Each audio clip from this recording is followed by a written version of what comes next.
On today's ChurchTechCast.com Q&A show, font size, video messages, and changing backgrounds.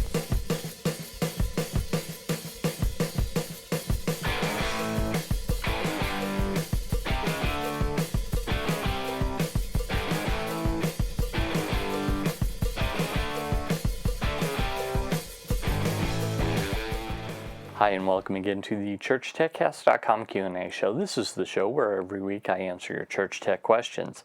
My name is Paul Allen Clifford. I'm your host.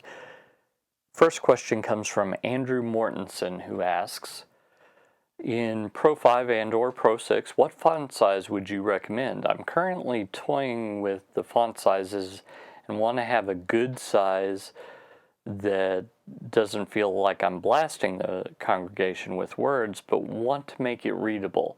So can you please help and give me some advice? That would be great. I have been doing tech about 13 years at my church and dealt with all the major software. Well, it depends on your situation. If you went undersized with the projection, you're going to need a larger font. If you went with a more standard size, then you could go with a medium-sized font. If you have a huge screen, you can go with the small font. I had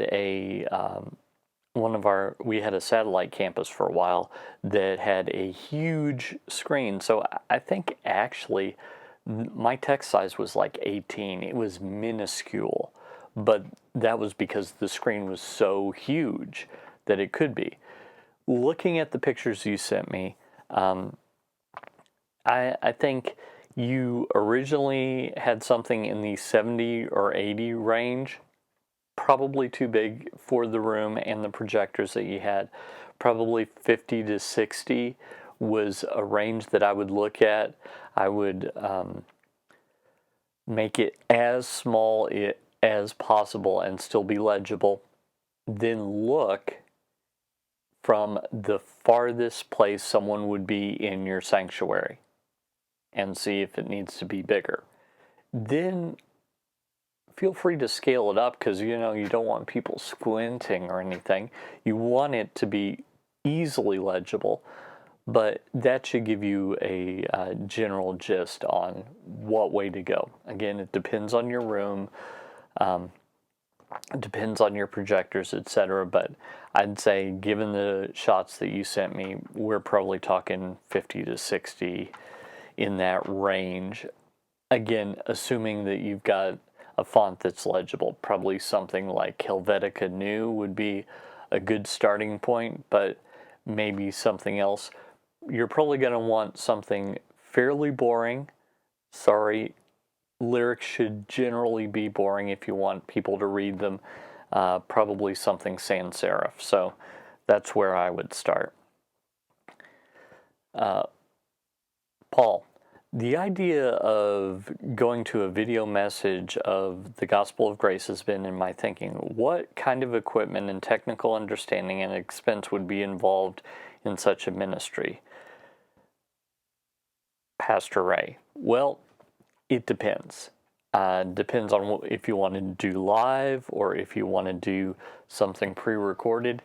A good starting, now I mean this as a starting point, kind of a bare minimum, is a little camcorder like the one that I'm holding. And if you're listening to the audio, then you won't necessarily see this, but I'll just describe it. It's a little Canon Vixia. This is actually sometimes one that I use for secondary shots. I'm in a series in Technobabble, my Thursday show, where I'm showing live video equipment, and I use this for secondary shots. So it's not an awesome camera, but it works.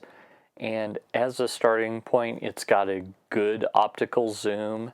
That's nice. You can plug a microphone into it. It's got a headphone output. It'll take an SD card, shoots 1080p. That's a good starting point. This is an older model. It's the Canon Vixia HFR40, but that's a starting point. So get some good lighting, get a modern camcorder, get some good sound, and then just start working on it. It's better to get a little bit of good advice and start going than to put it off forever and never actually do it. Once you have something out, you can start improving.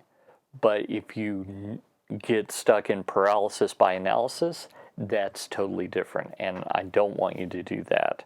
So in your situation, you're probably not going to want a $10,000, $100,000 camera. A $150, $200 camera is probably fine. In fact, you might even be able to get away with your smartphone if you've got one of those. So just lighting and audio are going to make these things better, so work on making that as good as you can. Next, Richard asks, "Hello, Paul. I'm really new to this and am having problems with adding a slide to my announcements. I want to add a background to just the one new slide. Instead, I'm changing all or none of them. What am I doing wrong? Thanks a million, Richard." Well, we hopped on FaceTime, and I was able to take a look at what he'd done. And basically, with backgrounds in ProPresenter, what happens is when you add a background to a slide, it will stay up until it's replaced. So he wasn't even actually adding the background to the slide. He was just clicking on the background underneath, and the particular slide that he had didn't have anything obscuring the background. But some of the other ones did, but not all. So he would click on the background, it would come up, then he would go to the next slide, everything's cool, then 2 slides down the way, it would show up again, and it would be confusing to him because that one didn't have a background, it was just showing black. So I showed him how to drag it onto the slide, and then how to, on the very next slide, add the cue to remove the background. So not hard to do, you just have to understand how ProPresenter works.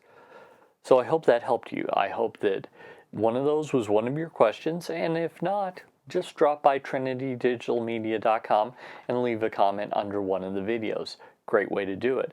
Also, there's all my contact information there. You can join my email newsletter, and when you get an email from me, just hit reply. That works as well.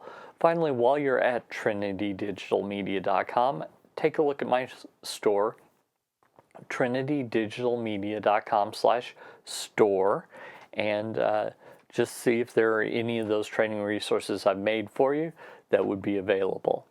Until next time, this is Paul Allen Clifford with trinitydigitalmedia.com. Go out and change eternity.